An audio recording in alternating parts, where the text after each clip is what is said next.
Hello दोस्तों, स्वागत है आपका अपने प्यारे से YouTube channel smart study classes में। मेरा नाम सचिन कुमार। आज मैं आपके लिए एक बहुत ही प्यारा सा एंड बहुत ही इंटरेस्टिंग टॉपिक लेकर आया हूँ। बोर्ड एग्जाम आपके नजदीक आ रहे हैं, बच्चों को बहुत ज़्यादा डर था और मेरे पास बहुत ज़्यादा बच्चे कमेंट्स आ रही थी, कॉल आ रही थी। एक बच्चे कॉल आया, सर मेरे को लॉन्ग टर्म तक क्वेश्चंस के आंसर याद नहीं रहते, जो लॉन्ग क्वेश्चंस होते हैं वो मेरे को याद ही नहीं रहते सर, मैं बार बार पढ़ता रहता हूँ, रिवीजन करता रहता हूँ सर, मैं आपकी क्लासेस देखता हूँ, हम ऑनलाइन टीचिंग करते हैं, सभी जानते हैं स्मार्ट स्टडी क्लासेस पर। सर मैं आपकी ऑनलाइन क्लासेस देखता हूँ, सर मैं आपका नोट्स एंड पीडीएफ भी देखता हूँ। भाई तुम नोट्स एंड पीडीएफ क्लासेस देख रहे हो, इसी चीज़ के ऊपर आज मैं बात करने वाला हूँ। बच्चे ने कॉल पे ऐसा किया लेकिन मुझे एक प्यारा सा टॉपिक दे दिया, आंसर कैसे याद करें ज़्यादा समय तक, खास करके बोर्ड एग्जाम के लिए।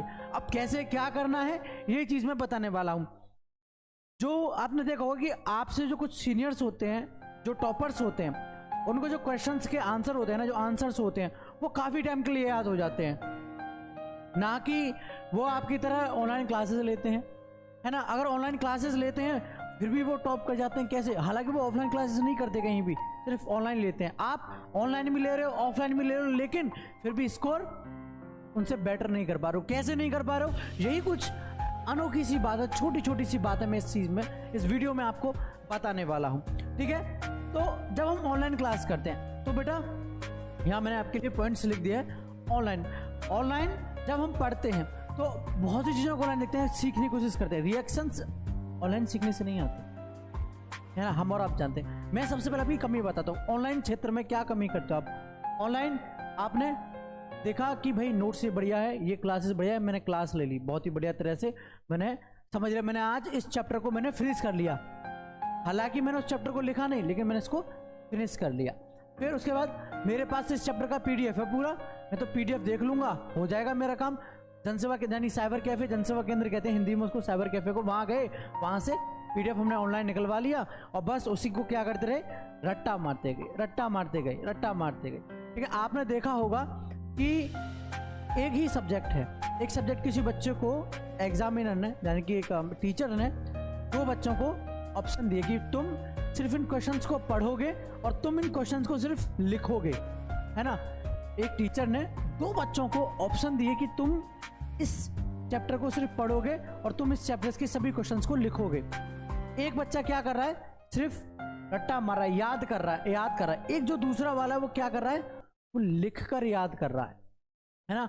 हम जब किसी चीज को करते हैं, ठीक है, अगर हम उसके बारे में सिर्फ पढ़ते रहते हैं, हमारा जो माइंड का कैपेसिटी है ना वो इतना नहीं खुलता उस तरीके से, है ना। लेकिन वहीं जो लिखने वाला होता है उसका पूरा फोकस उस पर रहता है, माइंडसेट पूरा रहता है वहीं उसी टॉपिक पर, उसका कंसंट्रेट एकदम क्लियर रहता है कि भाई मेरे को ये लिखना है, मेरे को ये करना है ना। वो क्या करता है, वो क्वेश्चन पढ़ता है, क्वेश्चन के बाद आंसर पढ़ता है, भाई ये आंसर ठीक है लिखता जाऊंगा। उसका जो पूरा ध्यान रहता है वो लिखने पर, क्वेश्चन के आंसर पर, इस तरीके से पूरी तरह बटा हुआ होता है।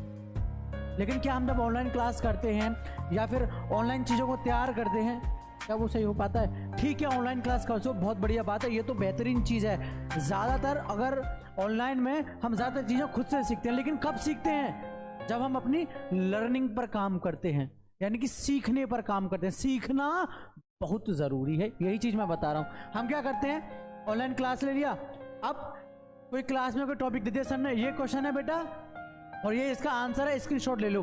टीचर ने स्क्रीनशॉट लिया किसके लिए, कि इस क्वेश्चन के आंसर को आप अपनी कॉपी में, अपनी नोटबुक में, आप जिसे भी नोट्स बना रहे हो उसमें नोट कर लो।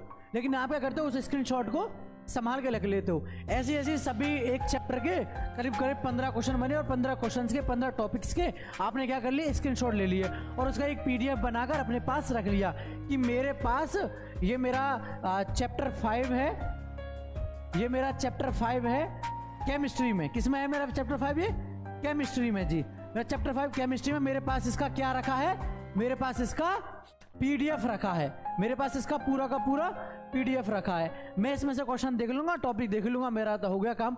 लेकिन वहीं टॉपर क्या करता है, वहीं एक समझदार जो लॉन्ग टर्म तक आंसर याद करने की कोशिश करता है, टॉपिक्स को समझने की कोशिश करता है, वो बंदा क्या करता है, वो उस चीज को लिखता है। बार बार लिखता है, बार बार लिखता है, बार बार लिखता है, जब तक कि उसको माइंड में सेट नहीं हो जाता। और जो लिखकर चीजें याद करते हैं बेटा, वो लॉन्ग टर्म के लिए याद रहती हैं, इसमें कोई भी शक नहीं है, है ना। जैसा कि यहाँ ऑप्शन दे रखे हैं, हैंड रिटन, स्थिरता, फोकस। ये किसके लिए है? जो बच्चे ज्यादा टाइम के लिए, यानी कि बोर्ड एग्जाम तक के लिए ले लो, बोर्ड एग्जाम तक के लिए ही क्वेश्चंस को याद करना चाहते हैं, उनके लिए ये बेस्ट अपॉर्चुनिटी है कि नोट्स को लिख कर। एक बच्चे का कॉल आया कि सर मैंने आपका पेड कोर्स ले रखा है और मेरे को जो है आपका क्लासेस मिल रहा है। बहुत बढ़िया बात है, मेरी अच्छी बात है, क्लासेस ले रहे हो डेली। कहाँ से? डेली क्लासेस ले रहा हूँ सर। मैं नोट्स एंड पीडीएफ भी है मेरे पास आपका, मैं नोट्स एंड पीडीएफ से भी देख रहा हूँ, ठीक है। और मैंने देख रहा हूँ, मेरी बहुत अच्छी बात है। तो मेरी तैयारी कैसी चलेगी? सर तैयारी ठीक नहीं चल रही है।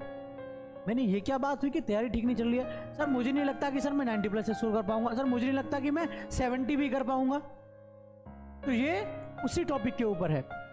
जब तक बेटा आप ऑनलाइन चीज़ों को अपने सामने ऑफलाइन नहीं करोगे, अपने नोटबुक्स पर, अपनी कॉपीज पर नहीं लिखोगे, तब तक वो आंसर्स आपके माइंड में लॉन्ग टर्म के लिए सेट नहीं होंगे। बिल्कुल रियर है। देखो आपने एक चीज किया होगा कि आपको कोई भी चीज है, आपने देखो आपको कोई मैं चीज बताऊं, एक चीज मैंने कोई टॉपिक है, मैंने आपको बताया और बड़ा वो टॉपिक इंटरेस्टिंग है, एक कहानी सुना रहा हूं मैं आपको, एक कहानी है, मैंने आपको कहानी सुनाई और उस कहानी का मैं एंड ना बताऊं आपको, या उस कहानी को बीच में से छोड़ के चले जाऊं, तो आपके अंदर क्या रहेगी? उत्सुकता रहेगी। ऐसे ही हर एक क्वेश्चंस के आंसर के प्रति अपने अंदर ना उत्सुकता जगाओ बेटा, कि इस क्वेश्चन, ये क्वेश्चन है, इसका आंसर क्या हो सकता है, क्या होगा आखिरकार इसका आंसर। आंसर ढूंढते हैं, आंसर नहीं पता टीचर से पूछते, पता तो करें जरा क्या है इसका आंसर। ऐसे थॉट जब आप अपने माइंड में क्रिएट करोगे, अपने दिमाग के अंदर क्रिएटिविटी लेके आओगे हर चीज को लेकर सोचने के लिए, और खास करके अपना लर्निंग पर फोकस करोगे। लर्निंग पर जब तक फोकस नहीं करोगे बेटा, तब तक कुछ नहीं होगा। सीखना बहुत जरूरी है, इस चीज को हमेशा याद रखना, सीखना बहुत जरूरी है। तो लॉन्ग टर्म के लिए आंसर याद करने का यही बेस्ट तरीका है कि अगर ऑनलाइन चीजें ठीक है, आपके पास पीडीएफ है, ऑनलाइन क्लासेस भी कर रहे हो, आप जितनी भी तैयारी कर रहे हो ऑनलाइन कर रहे हो, ये ठीक है, बेस्ट है, सबसे बेहतरीन तरीका है। आप अपना समय बचा रहे हो, आने जाने का, ऑफलाइन में आना जाना होता है, वहाँ 1 घंटा खराब, उसमें पढ़ाया नहीं पढ़ाया कोई पता नहीं, लेकिन ऑनलाइन में कि भाई टीचर ने कहते 1 घंटे मुझे पढ़ाना है, तो वो 1 घंटे में आपका आधा चैप्टर भी कंप्लीट कर सकता है, या फिर आपका प्रीवियस पेपर भी करा सकता है, इंपॉर्टेंट क्वेश्चन भी करा सकता है, कुछ भी करा सकते हैं। जैसे कि हम लोग कराते हैं, प्रीवियस पेपर भी कराते हैं, इंपॉर्टेंट क्वेश्चन भी कराते हैं, है ना। बहुत सी सीरीज ऐसी हैं फिजिक्स एंड केमिस्ट्री में जो कि हम बहुत अच्छी तरीके से चलाते हैं, तो हम बहुत सी चीज़ों को बहुत अच्छी तरीके से, तो इसी तरीके से होता है वहाँ पर। लेकिन आपके ऑफलाइन वाले नहीं करते। ऑनलाइन चीज़ में बहुत फायदा है ऑनलाइन क्षेत्र में, लेकिन उसका रिजल्ट कब मिलेगा? उसका रिजल्ट कब मिलेगा? जब आप उसको लिखोगे। लिखना बहुत जरूरी होता है, लिखने से चीज़ें लॉन्ग टर्म तक याद हो जाती हैं, प्लस हमारा हैंड राइटिंग सुधर जाता है, ठीक है। और ये सब नहीं कर सकते, ऑनलाइन क्लासेस ले रहे हो, ऑनलाइन पीडीएफ ले रहे हो, ठीक है, उसके बाद क्या? फुद्दू, कुछ नहीं, क्या मिला? कुछ भी नहीं मिला भाई, यही होता है।